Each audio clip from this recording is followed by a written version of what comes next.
Kwa nini mnaisumbua bodi ya ligi Tanzania? Tarehe 15 hii mechi mnacheza? Tutacheza. Nisamehe najutia. Hamtarudia kuisumbua tena bodi ya ligi?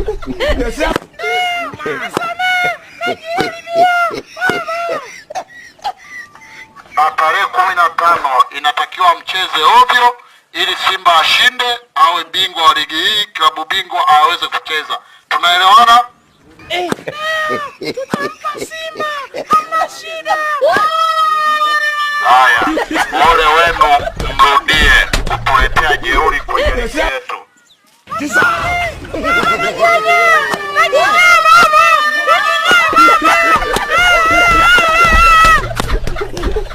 Haya, tumemaliza.